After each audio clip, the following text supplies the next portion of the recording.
And welcome back to the Tour du Pont, and we're now on today's fifth stage of this 1,000 miles race, a ride of 127 miles, taking the riders from Hershey down to Hagerstown in Maryland.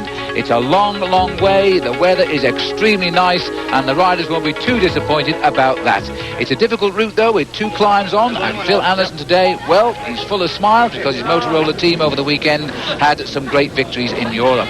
Laurent Fignon, the 1983 and 84 winner of the Tour de France, at last signing autographs. He said no until now, but the sun has come out. Thank you very much. Good luck. And his teammate on this squad, it is a two-man duo at the head of this team. Gianni Bugno, the world champion and world number one, not having such a good time yet in this tour, but his day is yet to come.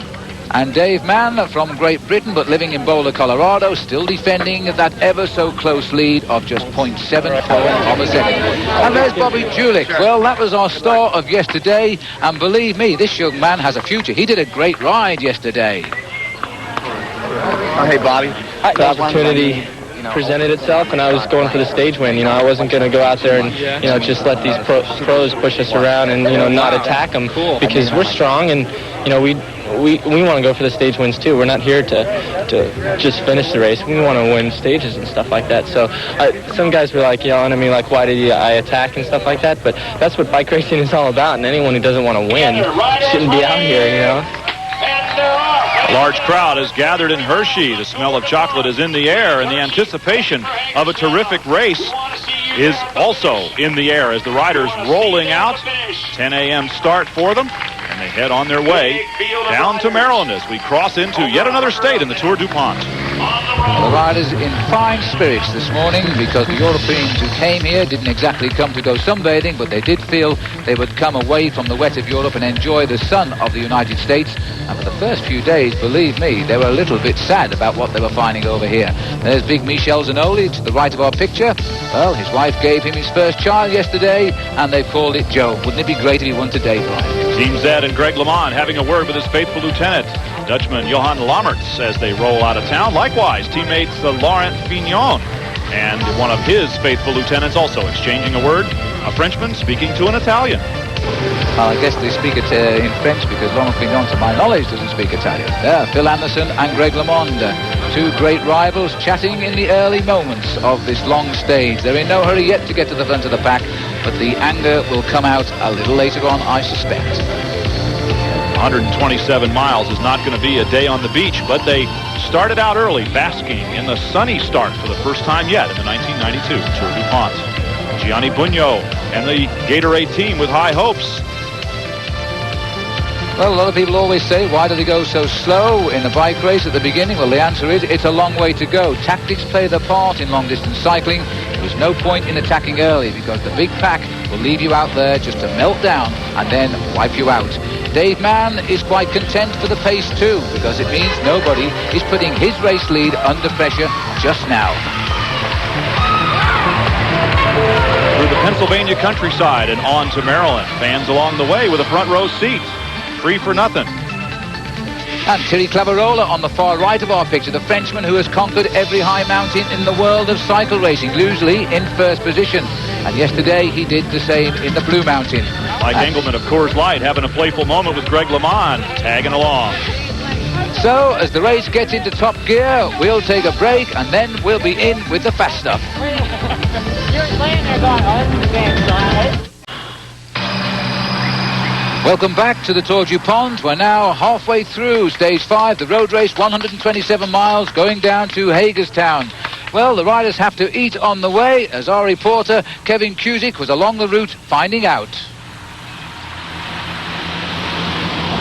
Lunchtime in America, right? Well, oftentimes we end up in restaurants like this here, or we go down to the local cafeteria at work.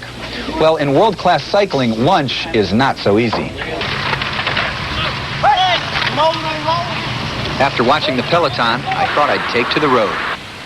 Oh, man, these mountains are killers. It's a little over 100 miles today. That feed zone ought to be coming up soon. That little club sandwich ought to be good. Lettuce, tomato, a little mayo. How am I going to do this on a bike, though? I'm not sure. Feed zone, yes! Ah, yes. Lunchtime. Whoa. Whoa. Ah, yes. A little bit of lunch.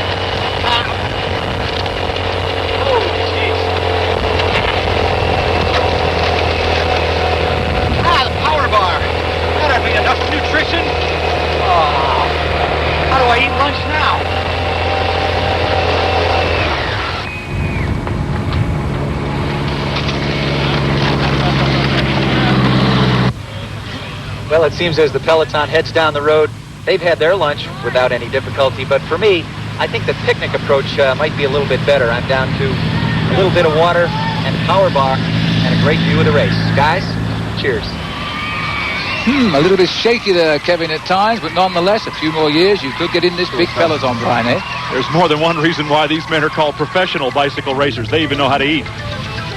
Well, Alexi Greywall in the centre of our picture here on the same team as the race leader, Dave Mann, and of course the rider in second place, Stephen Swartz. Their job today to stay near the yellow jersey, and there he is in the centre of our picture right now. They're crossing the Susquehanna River. There was a stage finish in this race a few years ago. They are on their way through Harrisburg and on to Hagerstown, Maryland, a new finish this year. And 59 miles into the race, Eladio Ambite, who had a long breakaway when the race did finish in Harrisburg, has taken off again. His only victory in the entire year in 1991 was a stage finish in the Tour DuPont into Harrisburg, and he has a vivid memory of that. Behind him, however, the sprint is won by John Brady. There are intermediate sprints along the way. Davis Finney took that sprint title in last year's Tour DuPont, but the battle is on for the best sprinter in this year's race. And it seems to me, Brian, to be turning out to be that young German rider, Thorsten Wilhelm, because he's heading the overall classification in that particular competition. Let's go back up the road, though, and this is Ambite. His lead is building, and it's in the region of 10 minutes now. Eladio Ambite, one more win in 1992. And what we're seeing here, Brian, is a metal bridge, and the field has been utilised from racing over it. I wouldn't have thought there's a problem today. It's nice and sunny, but these bridges are very, very dangerous in the wet. There's the time gap coming up, and they're telling him that he has a lead of somewhere around 4 minutes 44 seconds. So that's his lead. It's come down dramatically, Brian. He was up to 12 minutes at one point. Eladio Ambite on a long, desperate breakaway. This is a rider's big dream and worst nightmare all rolled into one, taking a solo break with nearly 100 miles to the finish line. Well, he's gambled on the break. Last year, of course, it did work. He won by just 6 seconds at the finishing line. He's still got plenty of time to succeed yet as he takes on board his power bar to get him through to the finish. The weather has been great, typically Spanish weather, and this rider really has a chance now. Will he win? Well, we'll take a short break, and when we come back, we'll find out if he succeeds. And welcome back to the Tour DuPont, today's stage number 5, and the tired legs here now of Eladio Ambite. He's been in the lead for a long, long time, but Brian, we are in the streets of Hagerstown, and it looks like the towel has been thrown in. Eladio Ambite's break lasted until he got to Hagerstown, but there are 3 circuits of 3 miles each in town, so while he made it to Hagerstown in first place, he will not cross the line and win this stage. And the riders who got to him first there, Brian, it looked like it was Jonas Romanovas and Steve Hegg up to him first. The Motorola team now trying to pull their team into order at the front. They're due a first sprint finish of this tour because they have the sprinters there, especially Zanoli as well. And at the back of the field there, I thought I caught a glimpse. And look, there's Davis Finney, I'm sure. Yes, Davis Finney has gone off on the bend. That is bad luck. Davis Finney in the final corner would have been contesting the sprint, but instead the big Motorola leadout goes to Phil Anderson. There he is, ponytail flying. One last look behind him. He sees Steve Hegg back there, but no one will challenge the Australian strongman, Phil Anderson. 34 years of age, looking for the first win for Team Motorola in the U.S. He's got it. Superb win, and by a mile. Phil Anderson has crowned that with a superb sprint finish. The 4th win by Motorola this weekend, because they've won 3 times in Europe as well. And the unhappy and really unlucky Davis Finney, who I'm sure would have been in the hunt there for Coors Light had he not come off on that right-hand bend approaching the finish. Well, that really is bad luck indeed, and Davis Finney shakes his hand, but it's all smiles. Phil Anderson, along with former Tour de France rider there, Paul Sherwin, who's taking on the look of an American these days. And the yellow jersey survives on Dave Mann. He's still the lead. Out of there like you were coming from a cannon. Your team led you out with a little extra energy, I think.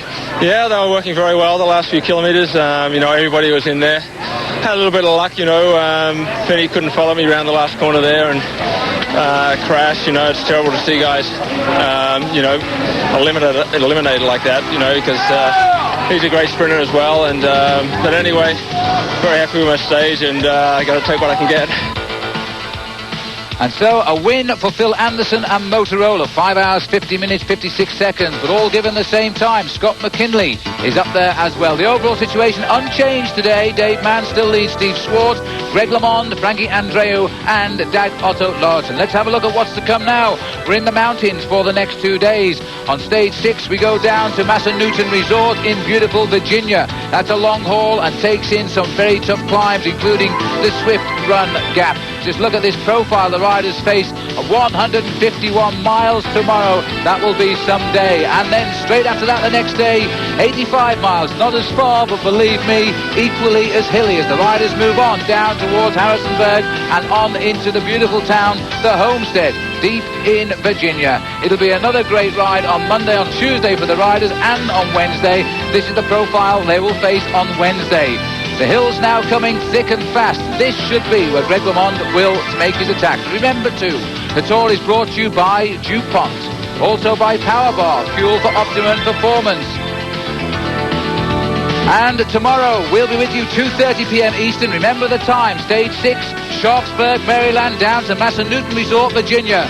The Tour DuPont goes on. For Kevin Cusick, Brian Drebber, I'm Phil Liggett. We'll see you tomorrow, and until then, goodbye.